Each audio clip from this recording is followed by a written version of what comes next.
कर्पूरी ठाकुर और वीपी सिंह के बाद पिछड़ों और अति पिछड़ों के सर्वाधिक लोकप्रिय नेता के रूप में आज नीतीश कुमार उभरे हैं। 15 साल भारतीय जनता पार्टी के लोग रामधुनी कर रहे थे, वहां बैठ करके रामधुनी कर रहे थे सरकार में। अब विकास का नजीर देखना है तो पटना का मेरिन ड्राइव देख लीजिए। देखिए, एक बहुत ही ऐतिहासिक पल है। समाज को फूट डाल के, समाज को अलग अलग दिखा के उसमें अलग अलग जातिगत नेताओं को खड़ा करके अपनी राजनीति करते हैं।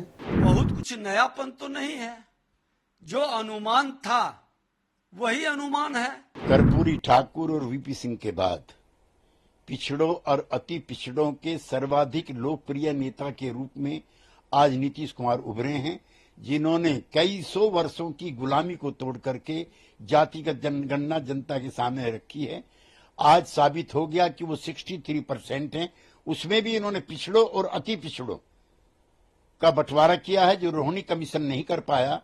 हम आज के दिन नीतीश कुमार को सैल्यूट करते हैं और चाहते हैं कि पूरे देश में घूम घूम करके वो जनता को आंदोलित करें, ताकि हर राज्य को जातिगत जनगणना करानी पड़े।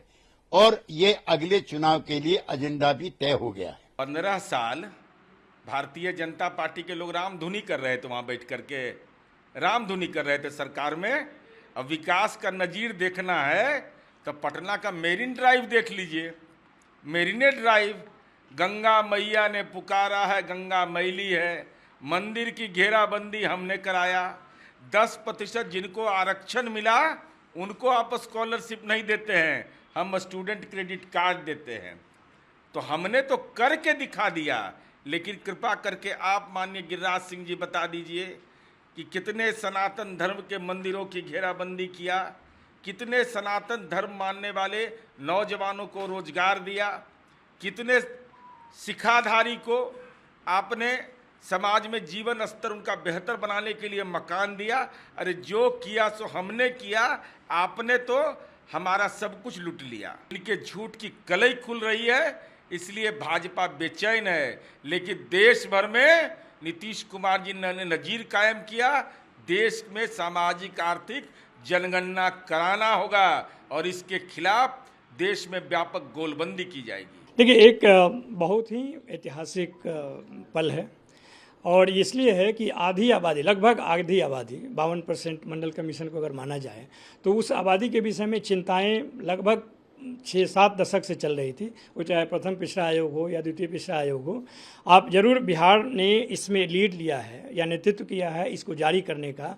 और उस मामले में भी ऐतिहासिक है कि ज़रूरत तो पूरे देश को है, लेकिन देश की सरकार ने जब मना कर दिया, मिन्नत करने के बाद, 2 बार सर्वसम्मति से पारित कराने के बाद विधानमंडल में सर्वदलीय शिष्टमंडल के मिलने के बावजूद भी अगर केंद्र सरकार ने मना किया तो बिहार सरकार ने तय किया, पैसा नहीं दिया, फिर अपना पैसे के बल पे भी उस कराया और 2 चरणों में कराकर एक बहुत ही वैज्ञानिक डेटा को इकट्ठा करने का प्रयास किया है, जो कि सरकार के लिए नियम बनाने में, नीतिगत फैसले लेने में उसके नियत का पता चलेगा कि वाकई में जो पिछड़े दलित पिछड़े लोग हैं उनके विकास का एक मापदंड तैयार किया जा सकता है। इसकी तो एक्सपेक्टेशन पहले भी था कि नीतीश कुमार की तिगड़ी जो है वो मानेगी नहीं, क्योंकि उनके राजनीति का आधार ही जातिगत बेस पर है और समाज को फूट डाल के, समाज को अलग अलग दिखा के उसमें अलग अलग जातिगत नेताओं को खड़ा करके अपनी राजनीति करते हैं।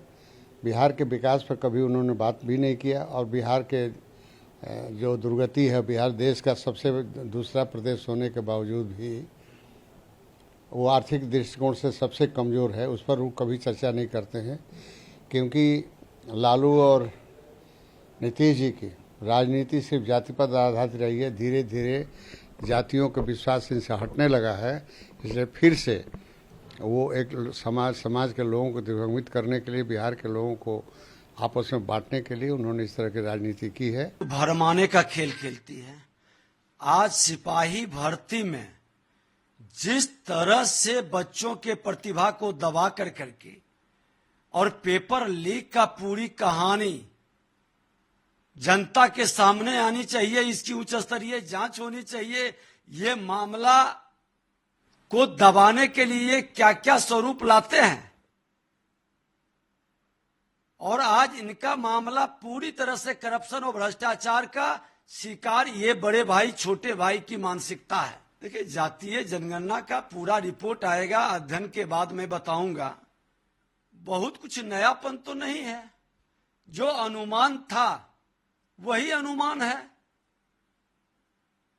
ये जो एक लगा रहे थे कि बड़ी चमत्कार, बड़ा बदलाव, अरे सबको जानकारी है जो आप बता रहे हैं वो लगभग डाटा आंकड़ा तो सबको पता है। हाँ, कुछ जब आएगा अति पिछड़ा का या पिछड़ा का डिटेल एरिया वाइज, तब पता चलेगा कि गणना का सच्चाई क्या है।